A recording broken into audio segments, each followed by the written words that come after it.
welcome back everybody to our second part of Meet Me in the Middle. We first had Amaya Poplar, and man, you got to go back and watch that one because this young lady, I'm not even gonna call her a kid, this young 17-year-old lady has it going on, and so you want to go back and view her interview because it was super powerful.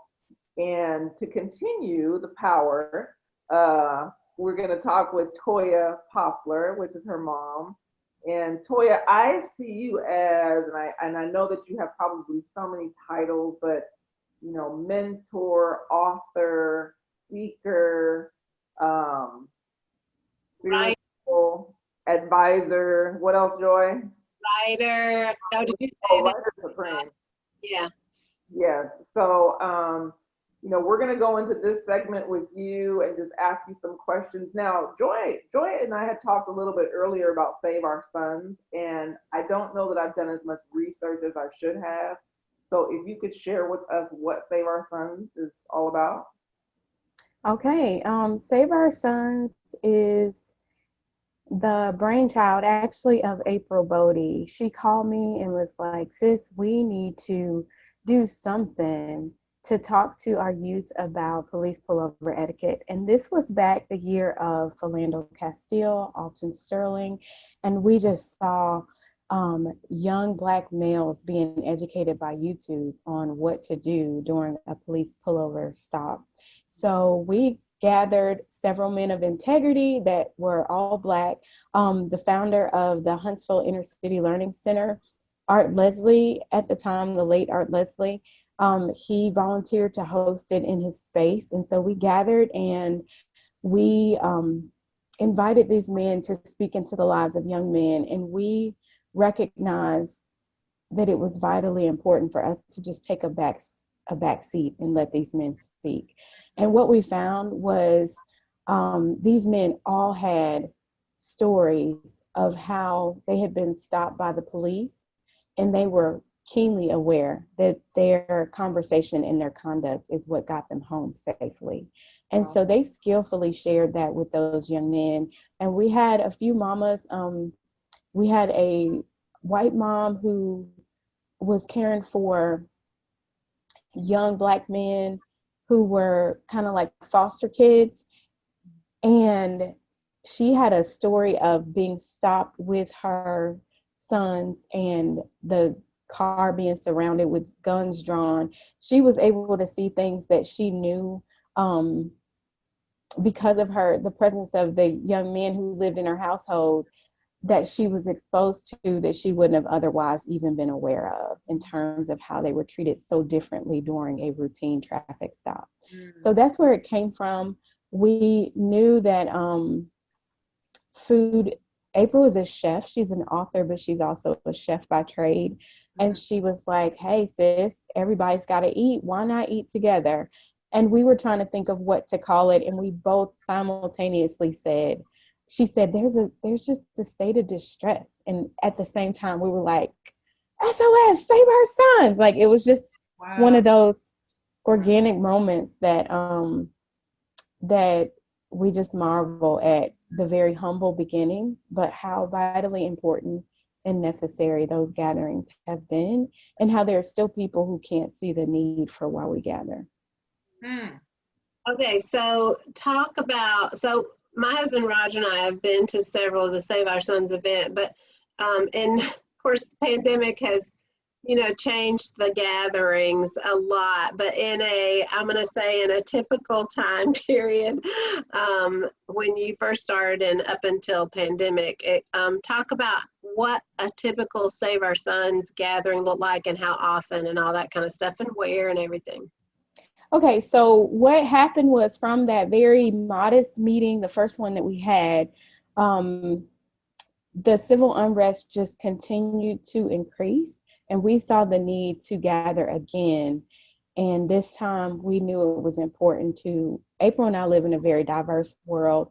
We knew it was important to have diversity. And so we invited local pastors, community leaders, some of the same men who were parts of our original panel, and we gathered at the Cooper House, and we share potluck dishes, poetry, and perspectives. So a typical Save Our Sons would consist of people letting us know if they have a piece of poetry that they'd like to share, if they would like to share a perspective, and everybody's invited to share a potluck dinner. So what we find is that poetry has a way of bypassing the intellect and permeating the heart. Potluck dishes are great because you get to experience someone's culture. And when you experience cuisine, it creates conversation. So we have a sharing of recipes and whatnot. And we just love that it's a safe place to talk about difficult subjects. What we find is that we're not afraid of talking about difficult subjects. Our only fear is of what happens to us as a society if we stop talking about the things that divide us. Yeah. And so everybody knows they have a YouTube channel, Save Our Sons Huntsville, I think. Is that how it's listed? Mm-hmm. So you can check out some different things. I know here lately they've been doing just like this, Zoom meetings, and still getting the good communication out that needs to get out. I know the ways that I'll share how it's impacted me personally is, I remember when I first came there, I mean, you saw families together around the table, little white boys, little white girls with little black boys and little black girls, you know what I mean? And it was very diverse and people coming together, but even as families to just come together and be together and say we are one, and we want to be together and learn together. And that's what I love. And then you always have just really creative people up front who share, like you said, poetry. Or I remember going to a concert one night there, and that was just so cool. And one time you took us through going through the When They See Us documentary. Whew. And that was deep and painful and needed. I always say this to people. I said, you have to watch this, but it's excruciatingly painful, but you have to watch this. You need to see this. You need to co-suffer, with your Black brothers and sisters. And that's where it's brought a lot of pain to me, but needed pain. But anyway, you help bring pain to me in a good way. But it's just like to help continue to educate me as a white woman who didn't know so much and wasn't honestly was just ridiculously unaware of so much. And this has just been a great time for me to have the education and from real people. And let's just say that it's so important. People talk to me about a lot of theories and whatever, and I go, but you have to have real people, real faces sitting in front of you who don't look like you, who can tell you their story. And until you do that, I don't really want to hear the theories and your opinions until I know that you have somebody in your life that is real, not just someone, but some bodies. So I had a question for you, real quick, Toya. When you and April first started Save Our Sons, and you had this initial gathering, when you added the diversity piece to it, did you have any kind of hesitancy from the participants? From the original participants? Yes. Was it more fluid when it was all, I'm assuming, and correct me if I'm wrong, when it was all Black boys with the facilitator, or was it just a myriad of people? So initially it was all Black, Okay. and I wouldn't say it was more fluid because the atmosphere was set from the beginning that it was a place in which Black men's voices could be heard. So they could speak in all of their passion. I think because of the environment that April and I create, it has been consistently a place in which our goal is for the most misunderstood creatures in our nation, which is young Black men, to have a place in which they are celebrated and their voices are our top priority. And so over time, the age range kind of shifted of the youth that attended, and it kind of became very heavy with adult presences, and the youth were sprinkled somewhere in between, but it's always a box of chocolates. Like, we never know what we're going to get. I would say the greatest compliment we ever received once was from someone who said, this is like an underground railroad for families. It's a safe place where every age stage can come to and be edified. And so what we did find, Lindsay, was that our white brothers and sisters, like our white pastors, our white male pastors who would come, would position themselves to be like, I am here to listen, and I am honored that you would invite me to sit on this panel, but I know that my role here is to listen. And so that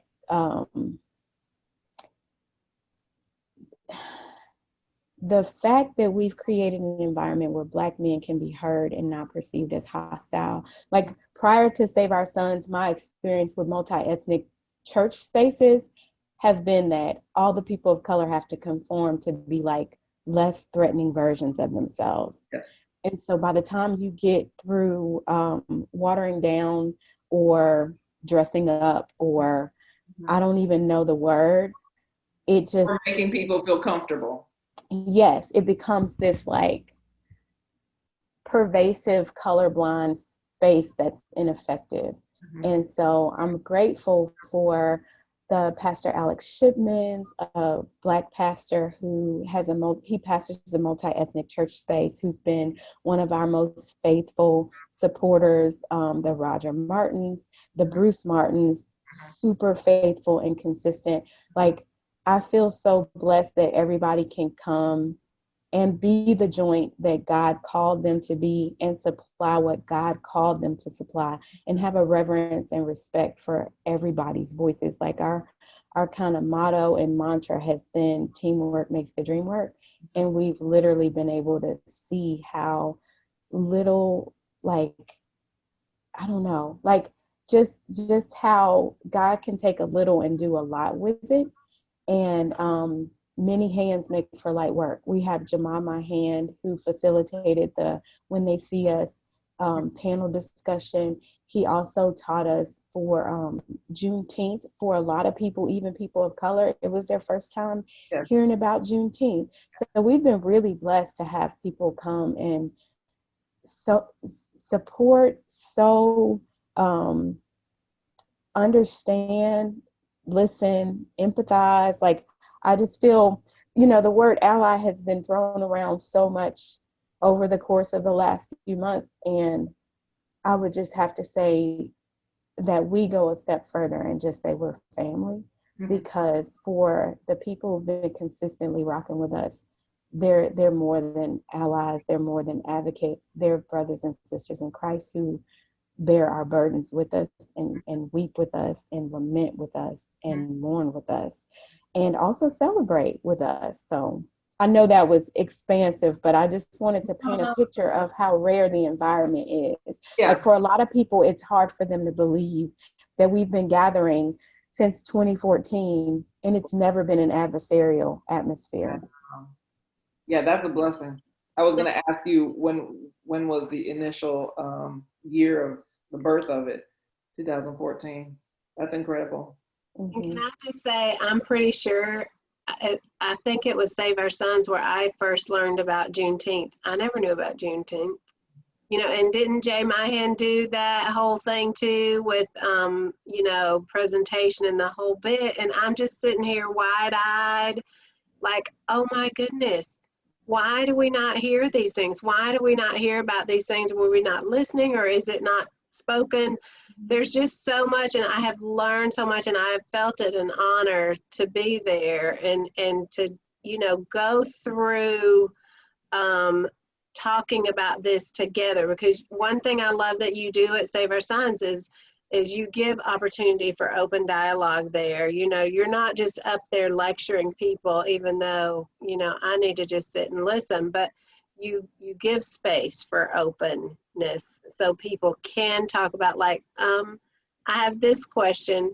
Where do you feel like Save Our Sons is still kind of hanging in the middle right now? What do you think is the most middle that's going on right now?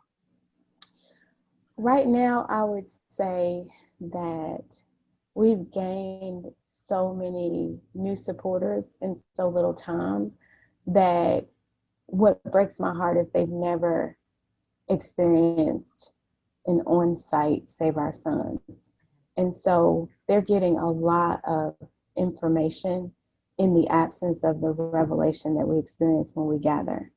And so that kind of breaks my heart, because it can be overwhelming to just absorb information without the inspiration that lightens and allows you to be able to digest what you just were exposed to. So I would say that's where we're hanging in the middle, is that the pandemic has empowered us to be able to do live streams and kind of show the world on a, show the rest of our nation what happens behind closed doors. So I'm grateful for that. I'm grateful for the tech. I'm grateful for Brian Carpenter. I'm grateful for our live streams. But it's disheartening to me that we haven't been able to break bread, because I think that's a really intimate component, and I think that's where relationships are built. So just doing life together. And that's really powerful, what you just got finished saying. I mean to cut you off. It's really powerful because you lose something when there's not that face-to-face gathering. There's messages that are lost, and I kind of hear that's what you're saying. Yeah. How many people do you have coming virtually? So virtually, we have over 600 members in our hidden Facebook group. So we have a private Facebook group. On average, when we do a live stream, we have, on the night of the stream, I'd say about 250 people watching. And then when we meet on site, on average, we have at least 100 people that consist of families. That's incredible. I didn't know it was that large. Wow. So do you have different chapters in different parts of Alabama, or this is it? This is it. So here's the irony. When we first came up with our cute little SOS, there were none like that we were aware of. Like, I Googled it and researched it, because authenticity means a lot to me. But over time, it's been amazing to see how many Save Our Sons groups have emerged throughout the United States. And it's heart-wrenching, because to name something Save Our Sons denotes that there's a need for our sons to be saved. Yes. And so that's heart-wrenching. My father-in-law, actually, who is in Michigan, notified me one day, and he said, Toya, there's a group here in Detroit that meets called Save Our Sons and Daughters. And that acronym would spell so sad. So Save Our Sons and Daughters. And so I'm grateful to hear that there are similar groups. There are similar online groups, and that's why we named ours Save Our Sons Huntsville. Actually, it's been Save Our Sons Huntsville from the start, but I'm thankful that we distinguished it so that when people search for us, they can locate us. And Toya, what would you say for you've got 4 boys, 3 young, like middle school and below, or middle school-ish age, and then 1 is, how old is your oldest? He's 22. 22. That has to be a driving force for you and April both to start this. I know it was out of your own sons as well, obviously. And what is one of the biggest things you're trying to keep telling your boys right now in this climate? So between April and I both, we have 7 sons among us. And we have 7 sons and 4 daughters as friends. And just the thought that our hearts as moms just broke, like every time that we see a George Floyd, a Jacob Blake, every time, it's just, we're seeing our sons, we're seeing our husbands, we're seeing our uncles, we're seeing our brothers, we're seeing our fathers. And so our desire is not just to see our sons safe, but saved and coming together under the umbrella of Jesus is of utmost priority. I actually had someone recently share their critique of Save Our Sons, and they said, you know, I understand why y'all do what you do. I just don't understand why you wouldn't talk about the kingdom. And that kind of perplexed me, because why talk about something when you're living it out? Like, I don't know of another space where you can go and gather and break bread and share the gospel and see the gospel personified like the atmosphere that we get to experience at Save Our Sons. And so I'm so sorry, Joy. What was your question to me? I just blanked on it completely. That was great. No, I just want to know what what's a big motivating factor that you need to share to your sons right now. And I love that you have 7 sons between you. That sounds like some kind of, I don't know, book we need to write about or something, 7 sons. But what right now, and you had told me one time before, is it Ahmaud Arbery was in Atlanta, the jogger, right? Do I have the right name with the right? Georgia. Yeah, Georgia. Before that ever happened, you had told me one day that your own husband, Melvin, was getting up to jog one morning or whatever, and that he took a picture or something of his drive. Anyway, he had to do certain things before he left, and take a picture of his driver's license or something. And I don't know, you can tell that story about how it just broke your heart, that what he had to go through just to go out and jog that morning. And this was before that happened. And now, and some people may have thought, well, that's a little bit overkill, isn't it? But now, oh no, not. So, but what are the things that you're having to tell your boys right now, and your oldest and your littles, and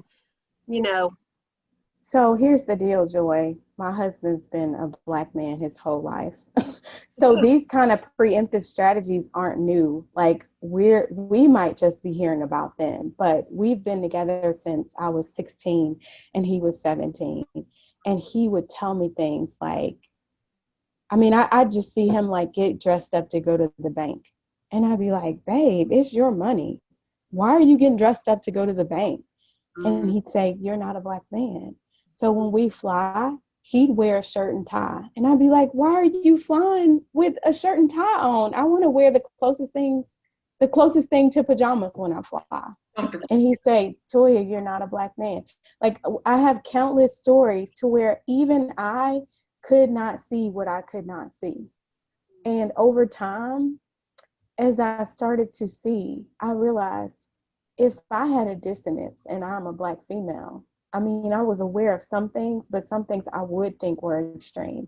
How much more my friends who navigate through the world totally different from a person of color.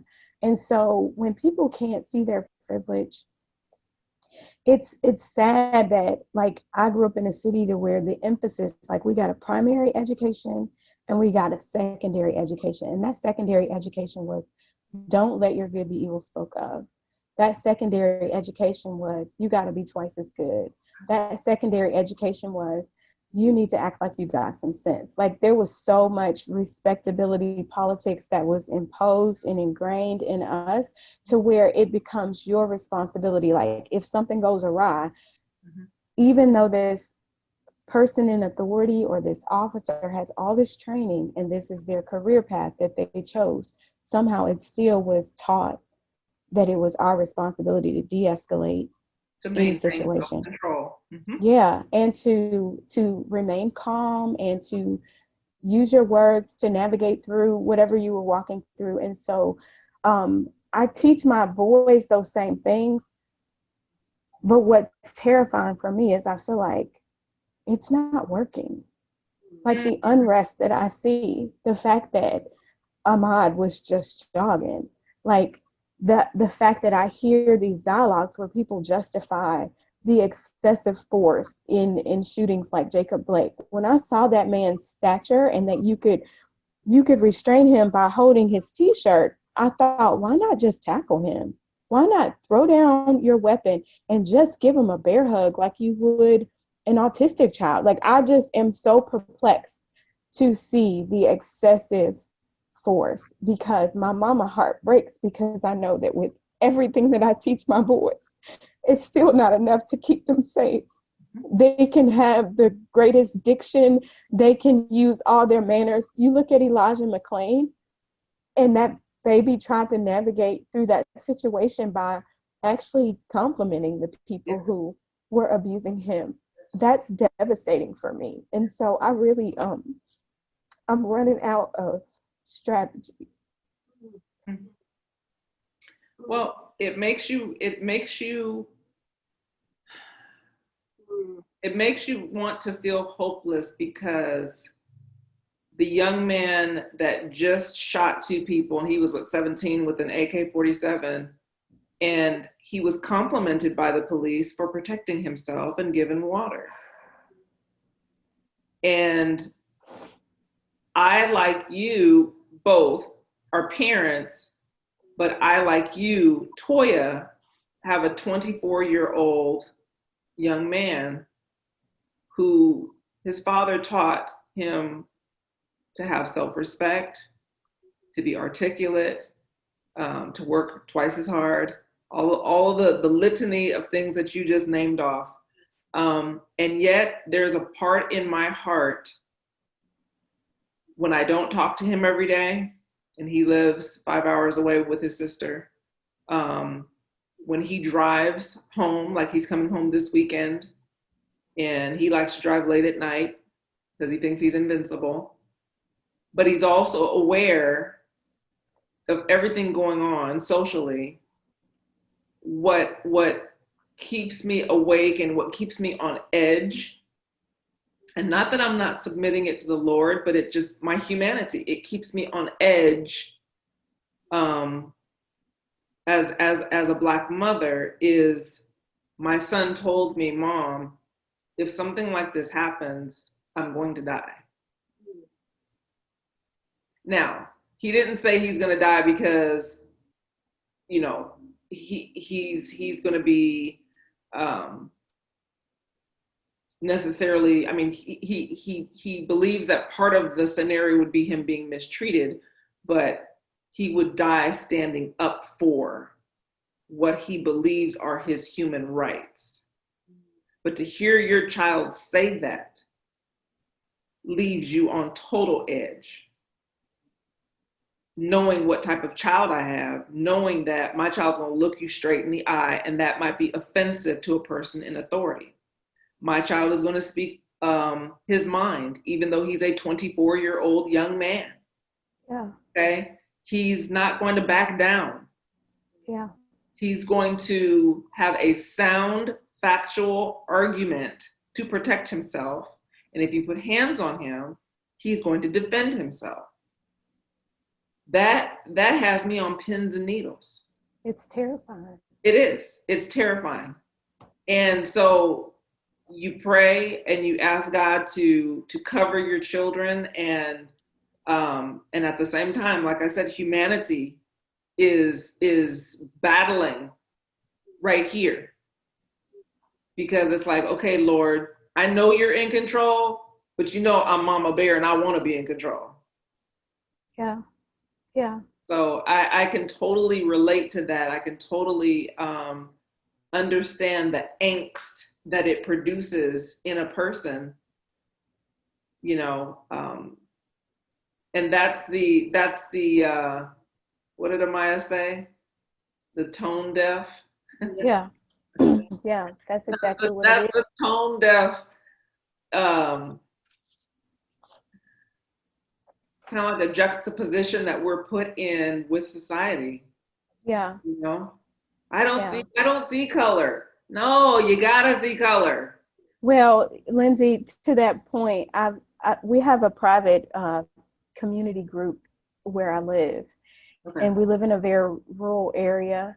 And I've had times where, like I shared with Joy, my husband was going out to jog, and I just wanted to give people the heads up, like, hey, my husband's jogging.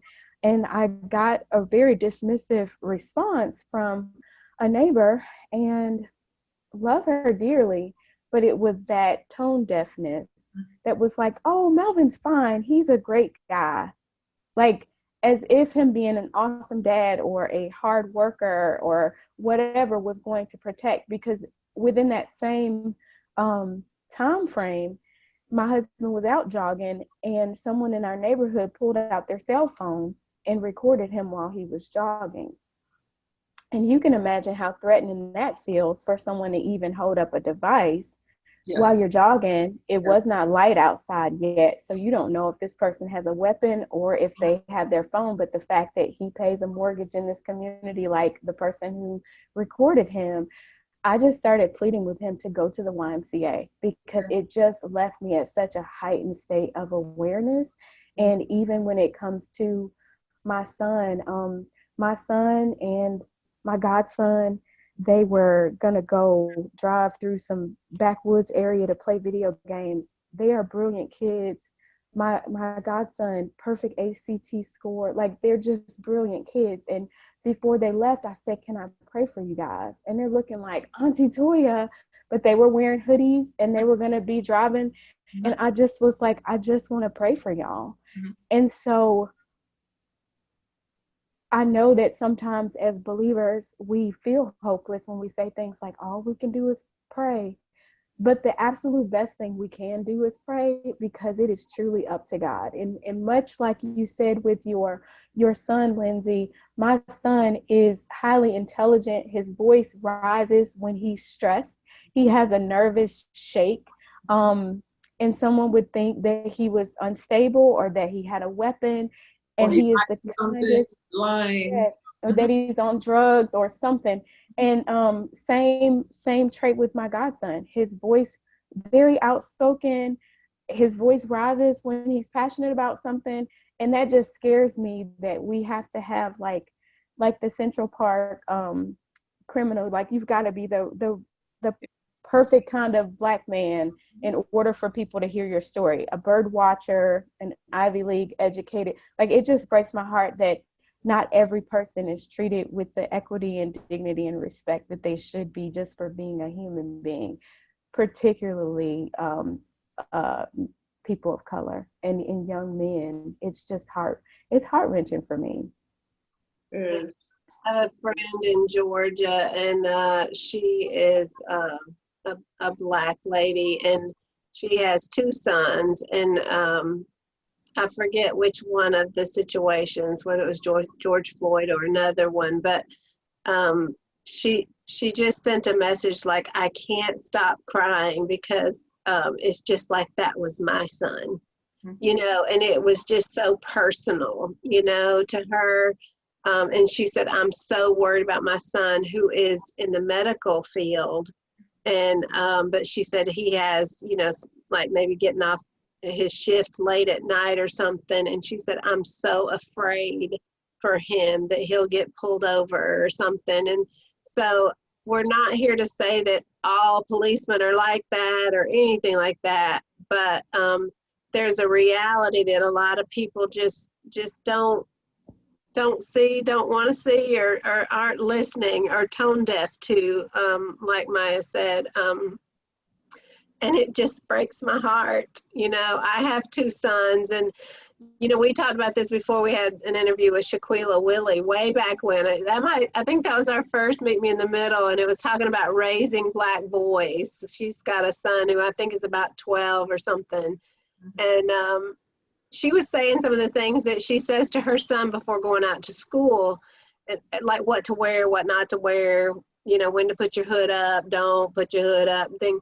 And I just like, I never thought about saying that to my boys. I mean, I thought about saying, hey, be nice, you know, be nice to everybody, whatever, you know, but not that, you know, not things like that. And it breaks my heart. It breaks my heart. And And with you, I mean, I would be lost in despair, even knowing that now, and having you two are just precious friends of mine. And I'm so thankful for your speaking into my life and being, open to say what you need to say. It's okay. I mean, I got to hear it.